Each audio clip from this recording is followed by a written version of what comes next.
Hello bachcho, let's read the question. So question says that at 527 degrees Celsius, the reactions given below, that is Kc is equals to 4. For this reaction, Kc is given. Now, what is the Kp for the reaction? For this reactions, what will be the value of Kp? इस ratio के लिए KP क्या होगा? केसी और KP क्या होता है? केसी एक इक्विलिब्रियम कांस्टेंट है, मतलब जब रेट ऑफ फॉरवर्ड, क्योंकि दोनों डायरेक्शन में रेट जा रहा है ना, आपके पास दोनों डायरेक्शन है, तो दोनों का रेट अलग अलग होगा, और जब रेट ऑफ फॉरवर्ड और बैकवर्ड इक्वल हो जाए तो हम कहते हैं सिस्टम क्या है? एट इक्विलिब्रियम पे है। और सिस्टम जब इक्विलिब्रियम पे होता है तो हम दो तरीके से इक्विलिब्रियम कांस्टेंट डिफाइन करते हैं, एक होता है केसी और एक होता है केपी।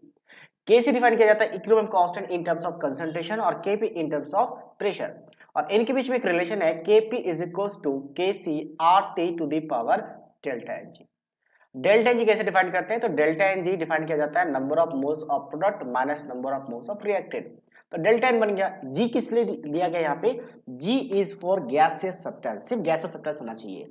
अब इस रिएक्शन से पहले इस रिएक्शन का हम क्या करेंगे? हम Kc फाइंड करेंगे, फिर Kp आएगा। तो Kc कैसे निकालेंगे? देखो, अगर हमने इसमें 2 से मल्टीप्लाई कर दिया, 2 से मल्टीप्लाई कर दिया, तो Kc में भी क्या फर्क पड़ता है? Kc का स्क्वायर हो जाता है। अगर हम 2 से मल्टीप्लाई करेंगे तो ये 2 खत्म हो जाएगा, क्योंकि जो रिक्वायर्ड इक्वेशन है वहां पे 2 से मल्टीप्लाइड दिख रहा है, तो ये N2 प्लस ऑफ 3H2 दिख रहा है मुझे। तो अब इसका Kc डैश कह लेते हैं, ये कितना हो जाएगा आपका? जो पहले था उसका स्क्वायर, यानी कि जिस नंबर से मल्टीप्लाई करेंगे वो आपका पावर बन जाता है।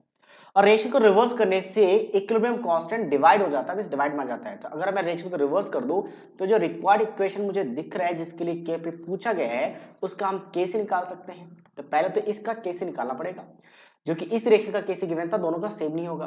तो इसका केसी डबल डैश मान लेते हैं, ये क्या हो जाएगा आपका? इनिशियल केसी का क्या हो जाएगा? रिवर्स, यानी ये वैल्यू, यानी रिएक्शन को रिवर्स कर दिया तो ये भी रिवर्स हो जाएगा, तो 1/4 स्क्वायर आ जाएगा। अब इस रिएक्शन का डेल्टा एन कैसे डिफाइन करेंगे? तो डेल्टा एन जो होता है number of moles of product, तो प्रोडक्ट का नंबर ऑफ मोल्स 2 है, और ये भी गैसेस के लिए, तो ये गैसेस है, और रिएक्टेंट का यहाँ पे 1 और यहाँ पे 3, मतलब जो कोफिशिएंट है वही नंबर ऑफ मोल्स आपको अज्यूम करना है। तो यहाँ पे कितना बन गया? -2। तो वैल्यू रखते हैं यहाँ पे, तो Kp इज इक्वल्स टू क्या हो जाएगा? Kp is equals to Kc का वैल्यू है 1/4 square into RT to the power कितना आपका? -2।